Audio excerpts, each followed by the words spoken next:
Truck ছিনতাইয়ের মামলায় 3 অভিযুক্তকে গ্রেপ্তার করেছে আসানসোল উত্তর থানার পুলিশ।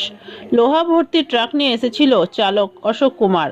গাড়িটি খালি করার পরেই চৌরঙ্গীর কাছে তারা ট্রাকটি ছিনতাই করে চালককে গাড়ি থেকে ফেলে দেয় এবং ট্রাকটি নিয়ে পালিয়ে যায়। চালক থানায় অভিযোগ করলে পুলিশ তদন্ত শুরু করে এবং 3 অভিযুক্তকে গ্রেপ্তার করেছে। গতকাল বিহারের জামুইয়ের বাসিন্দা অলোক কুমার, যিনি একজন ড্রাইভার, তার ট্রাক নিয়ে যার যে ট্রাকটির নম্বর JH10BQ3392 ট্রাক নিয়ে কল্যাণেশ্বরীতে কোনো একটা জায়গায় তার যে মাল নিয়েছিলেন সেটা আনলোড করার পর ফিরছিলেন।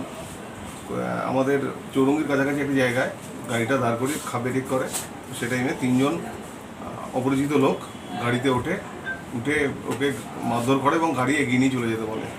তো গাড়িটা জুবিলির কাছাকাছি আসার পর ওদের নামিয়ে দেয় এবং গাড়ি নিয়ে চলে যায়। তো ওই ব্যক্তি থানায় এসে কমপ্লেন করেন।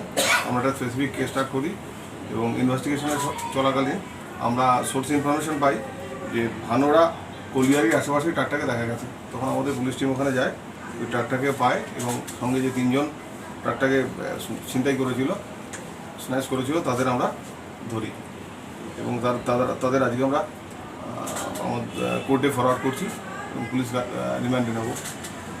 তো এরপরে তদন্ত চলবে এবং আরও কেউ এর সঙ্গে জড়িত আছে কিনা এবং কী ব্যাপার আছে সেটা আমরা জানার চেষ্টা করছি। কোথাকার বাসিন্দা? এরা প্রত্যেকেই আপনার বিহারের, এরা প্রত্যেকে পুরুলিয়ার বাসিন্দা। এদের নাম আছে শেখ আরমান, শেখ মুশারফ, শেখ নাইম। এই 3 জন অ্যারেস্ট হয়েছে। না, এটা এখনই বলা যাবে না, আমাদের জাস্ট তদন্ত চলছে।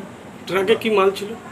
ট্রাক ফাঁকা ট্রাক ছিল। এরা ট্রাকটা কিছু আয়রন ছিল যেটা ওরা কল্যাণেশ্বরীতে আনলোড করে ফিরছিল।